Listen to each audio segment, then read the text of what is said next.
Right.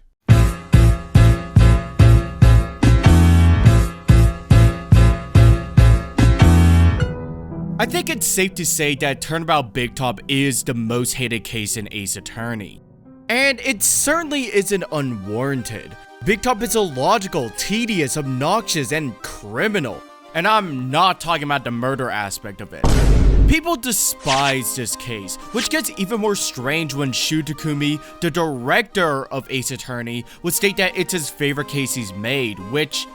Over Goodbyes and Farewell, really? However, despite its controversial title, what if I were to tell you that there's in fact another case basically identical to Big Top? And moreover, what if I were to tell you that unlike its predecessor, this case would be considered a top 10, maybe even a top 5 case in all of Ace Attorney? You'd probably call me insane and dump me off with the rest of the freaks at Very Big Circus. Yet despite all of that, the Dual Destinies DLC case Turnabout Reclaimed mastery recreates and elevates everything about Big Top to a whole new level. A case that's one of the most entertaining, compelling, heartfelt cases in the series, and what I would argue to be the perfect encapsulation of the best of Ace Attorney. But how? How could a DLC case of all things, so the most divisive game in the series that recreates the most hated case in the franchise, become this hidden masterpiece? Well, there are many different factors that Turnabout Reclaim achieves that touts above Big Top and most other cases in general. But before all of that, there is one piece of contention we may need to consider first. Turnabout Big Top isn't actually that bad. It's certainly not good, don't get me wrong. I mean, we have a long list of problems to get through. But treating this case is unsalvageable when, if you break everything down, there are truly some gems hidden within this waste. Some things I would argue Big Top does better than most other cases. Some things that made Takumi saying Big Top was his favorite a little less crazy. He's still crazy, but for starters, I do agree with Takumi that this is a unique environment and murder that could only happen in Ace Attorney. A circus environment with several eccentric performers and a magical murder mystery that defies reality? This is literally Takumi's wet dream. Magic, fantastical, goofy drama is kinda his thing.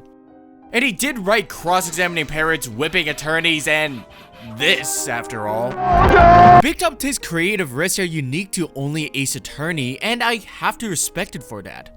Despite the execution itself being bad. But the other risk this case takes is the murder mystery itself, or rather the underlying truth of the murder.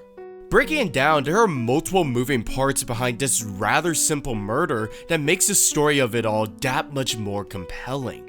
The victim, Russell Berry, was in all ways a beloved person. Everyone in the witnesses had nothing but praise for the victim. No spite, no anger, no resentment, nothing aimed towards the ringmaster. Which makes his death all the more tragic. A good person that everyone loved passing away way too soon. So why did it have to be him to be killed? And once the truth of the matter is finally revealed as to why, it only makes his death that much more tragic. That he was killed entirely by accident. The culprit, the killer, the murderer did not mean to kill him. In fact, he had nothing but love for the ringmaster. The ringmaster saved him, helped him, nurtured him, and now he pays him back by taking his life. This brings us to the second half of our story, the murderer Acro. A tragic story in his own right. He lost a brother who tried to show care and affection towards another. He lost his career and passion by trying to save the one he loved. And his brother's accident was not treated as a tragedy, but as a fairy tale.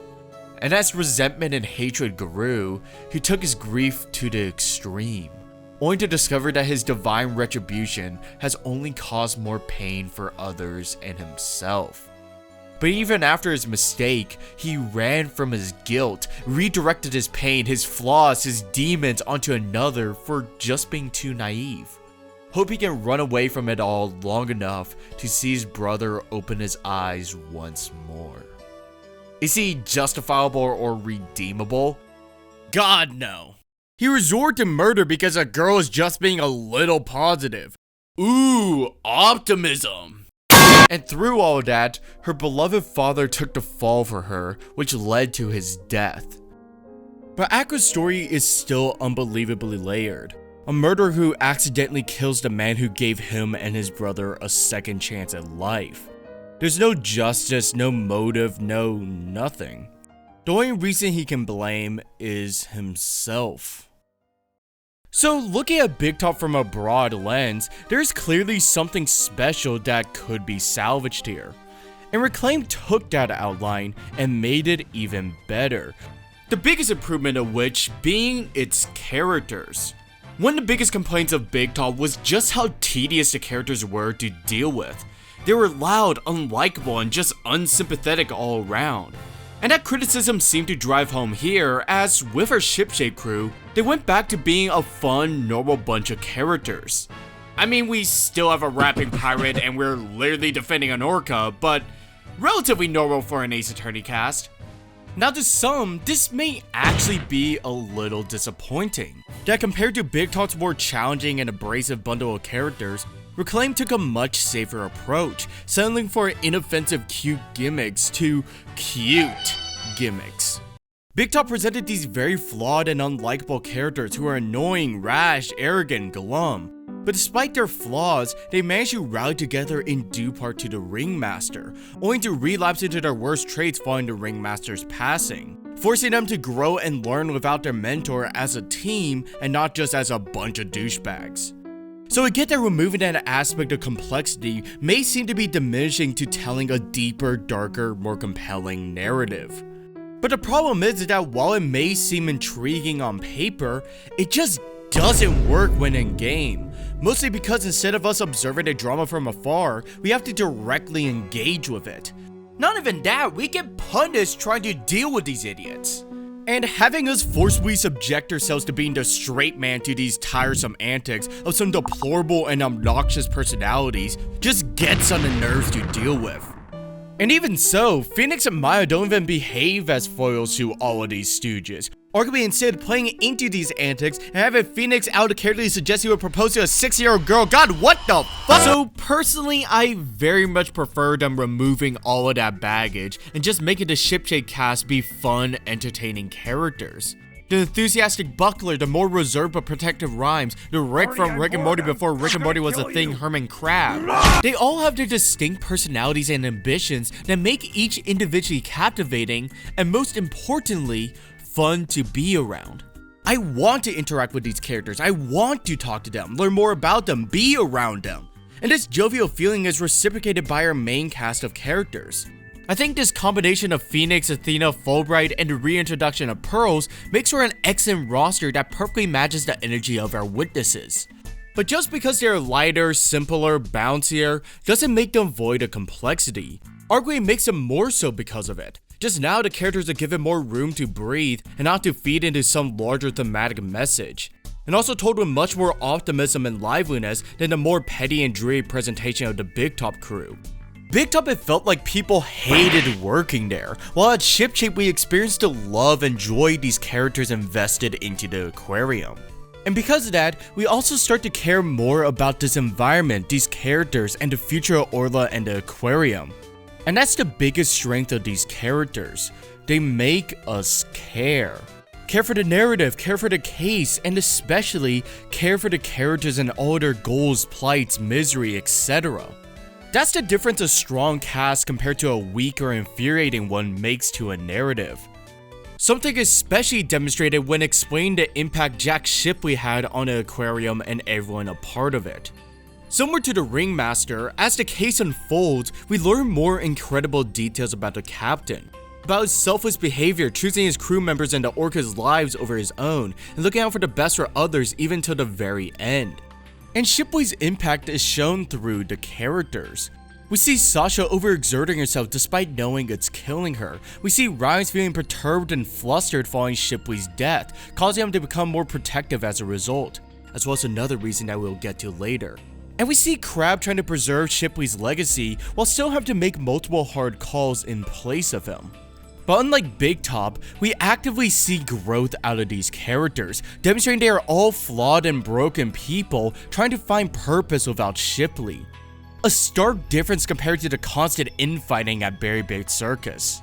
Sasha learns to take care of herself first before helping the aquarium afterwards. Norma recognizes her flawed preconception of the aquarium and translates her novels to advocating for animal protection and safety. Crab works to become more open and cooperative rather than hiding himself in secrecy.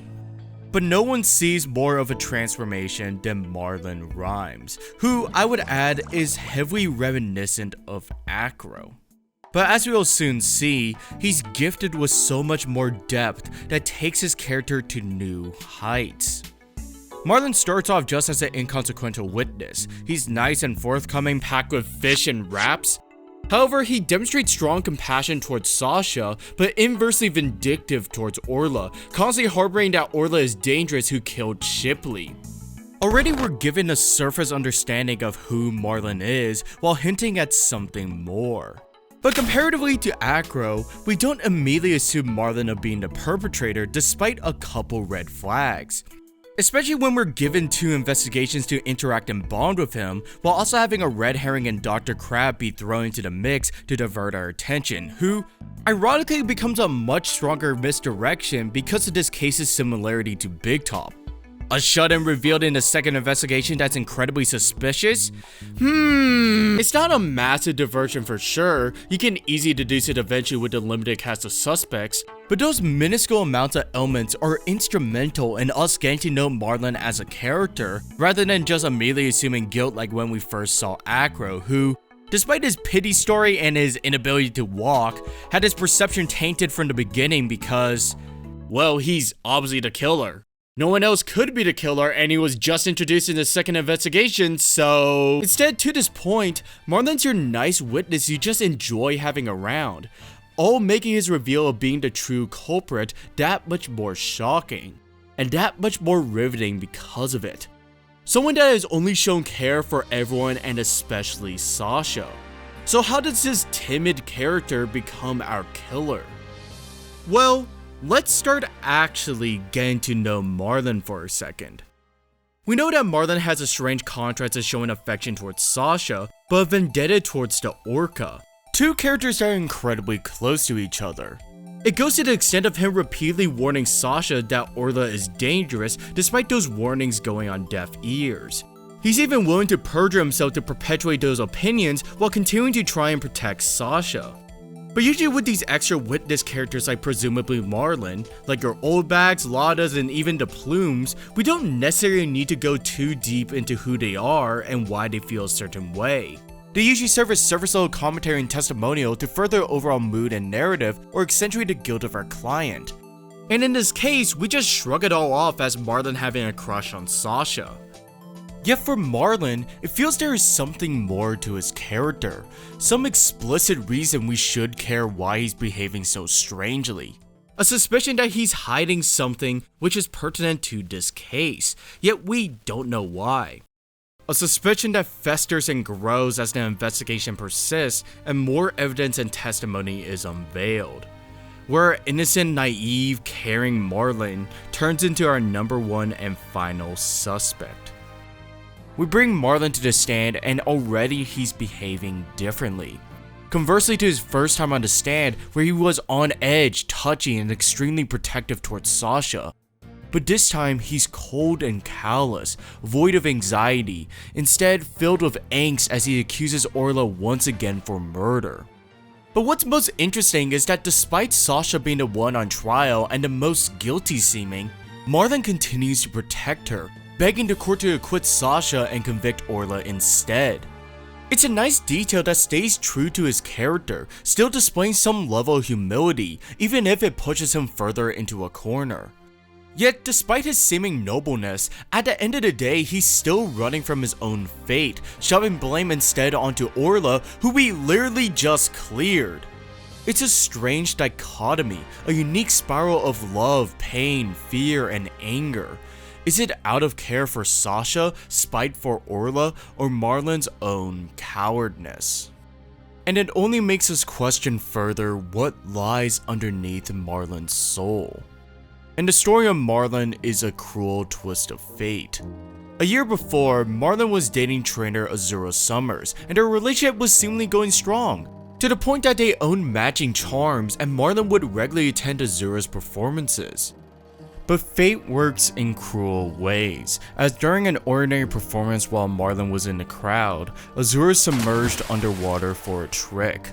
But when she resurfaced, only her lifeless body was presented to the crowd, clenched in the jaws of a beast.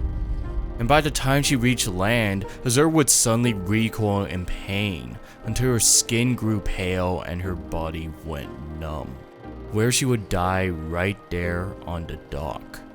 All while Marlon stared in horror, witnessing the love of his life pass away, right in front of him. He couldn't save her. There was nothing he could do. But that was the problem. There was nothing he could have done. He wasn't strong enough. He wasn't brave enough. All he did was watch. Watched Azura's lifeless body floating to the surface, begging him to help her before she was dragged away to the depths by some heartless monster. And for a year, he sat on that guilt. The only thing going through his mind was that he had to get stronger, to protect others from that beast, to take revenge on the brute that took Azura. But the case carries forward, with more and more evidence amounting onto Marlon, in which Marlon finally reveals his true self. All of the work he put in over the last year, getting stronger, getting tougher, getting bigger, and a year's worth of plotting to finally slay the beast.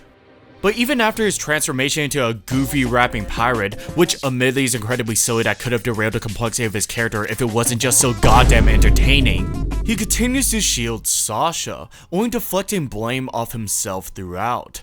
And of course through a diss track, by the way, which played way better defense than the Drake one. But eventually his defense loses steam, and finally Marlon crumbles behind a stand. Starting with his breakdown, fully dismantling his pseudo-burly pirate persona as we get a glimmer into the true depths of his character. Where within his breakdown itself, full of pirate monikers and sailing the seven seas, we see a man still fueled by revenge, anger and spite still gripping on till the very end, till eventually he tumbles overboard and the turbulence of the waves dies down. Where, at the end of it all, we are left with a broken, frail, lost soul, hiding away, once again, too weak to help anyone. We learned that Marlon had planned to drain the pool to kill Orla. Still hung up about not being able to protect Azura, Marlon felt he had to build the strength to ensure no one else suffered the same fate as her. And that includes Sasha. His guilty conscience corroded his mind, filled it with insecurity, spite, anger, a deep-rooted pain that continued to fester within him. Until now, where that malignant tumor spread to those closest to him. Where within his plot for revenge and closure, he involved the same people he was supposed to protect. And finally, his guilt has reached its apex. After a year of running from his trauma, demons, anger, and crimes, everything has finally caught up to him. He doesn't offer any excuses, only apologies to those he has hurt. Sasha, Orla, Shipley. He has accepted his fate, and that fate he deserves would be the death penalty. But our story doesn't end here, as in typical Phoenix Wright fashion, an objection echoes throughout the courtroom, where in the final dying light, Phoenix crawls back to unveil the truth of the matter, for Orla, for Sasha, and now for Marlon. Where in light of evidence of bruising on the wrist and unusual handprints on the railing, it is revealed to be that Marlon too wasn't a murderer. Instead, he was actually trying to save him. In reality, while Marlon was draining the pool, Shipley saw Marlon's plan and frantically tried to save Orla. And in his haste, he slipped and fell. Luckily, Marlon managed to catch Shipley. But despite his best efforts, Marlon's grip loosened and Shipley fell to his death. Again, Marlon wasn't strong enough. with Shipley's somber final words haunting him for the rest of time.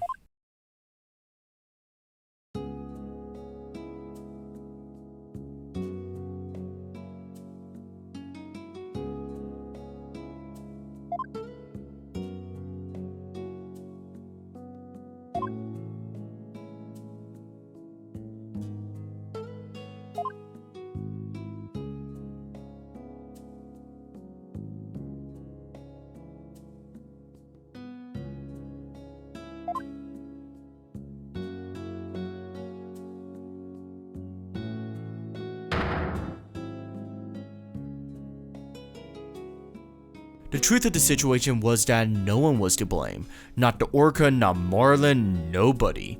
Not for the events of now, and not even for the events from 1 year ago. Just several cruel twists of fate that left several lost and broken people in vain. But to Marlon, he can only see himself as the guilty party in it all. Guilt weighs heavy on his shoulders. He wasn't strong enough, physically, emotionally, spiritually. He wasn't strong enough to handle Azura's death, he wasn't strong enough to resist the urge to kill Orla, and he wasn't strong enough to save Shipley on his last chance at redemption. That's why he wants to be punished, to see himself die for all the pain he's caused for others, and to see others live happier, safer lives without him in it. It's a depressing story, but luckily for people like Marlon, there is a light at the end of the tunnel. And despite Marlon himself not feeling worthy of redemption, others are willing to lend him the opportunity for it. People like Phoenix, Sasha, and even the judge. That even in the lowest, darkest point of one's life, there are people willing to help. And that knowledge of sympathy and solace from others is only when Marlon's healing process can truly begin. For himself and for everyone around him. And the only thing he can say in response would be a quiet but warm thank you.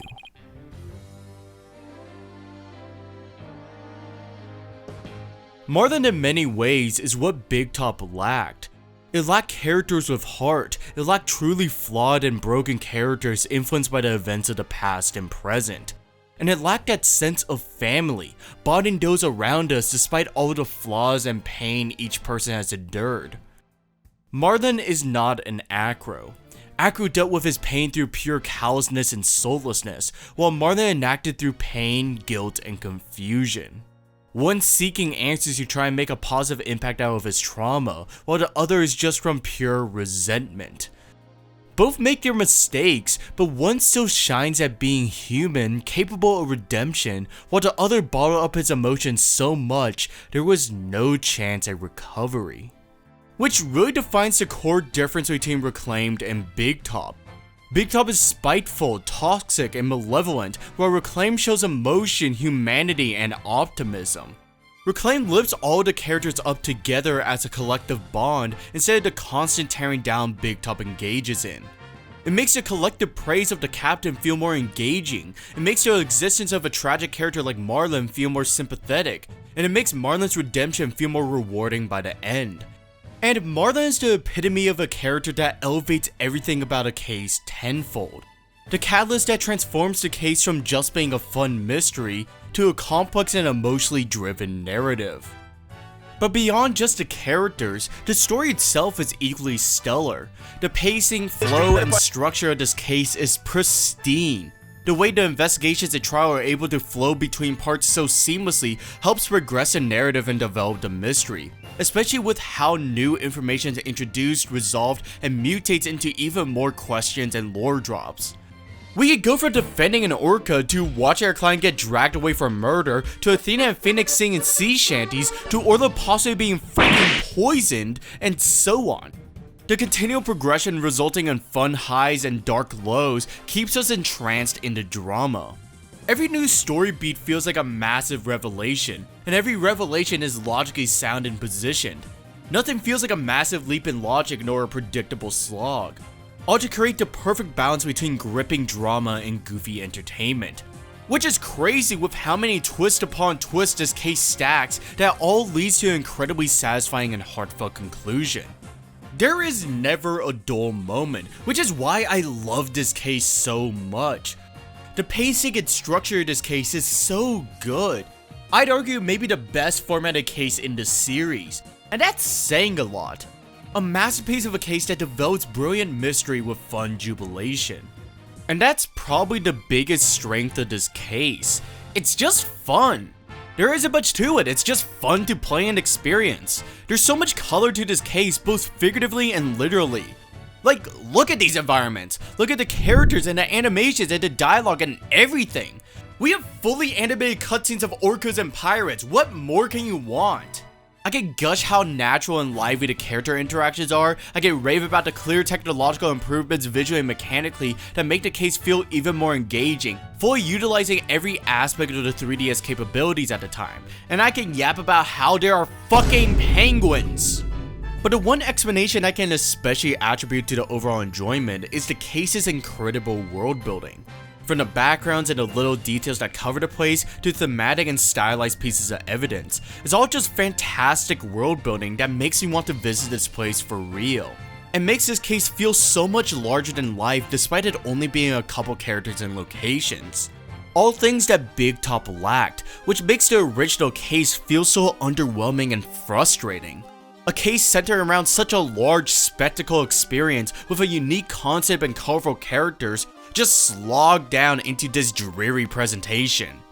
It's a shame as I could see the vision that Takumi saw in this case. It just never stuck the landing.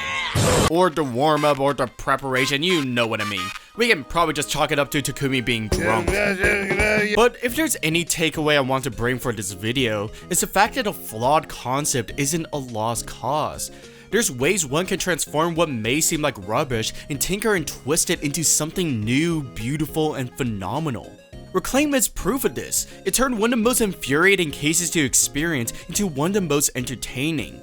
It certainly may not be the darkest or the most lore-driven, but it ran with what Big Top was attempting and blossomed with what Big Top couldn't. But eventually, Big Top would get its flowers too, as look no further than an anime adaptation of Big Top to fix most of its own problems. It honed in the story on the character element, showing the heart of most of these characters that Mo invested into the circus, or Max realizing his own arrogance and demonstrating growth to become a better person, Regina not being ruthlessly victim blamed for no reason, and more. Plus just added goofy shenanigans to top everything off. It added the joy, the whimsy, the flawed and jaded characters, and at long last, Big Top, the most hated case of the franchise, was able to turn it into something decent. Oh, and also because of the removal of the child PDF files.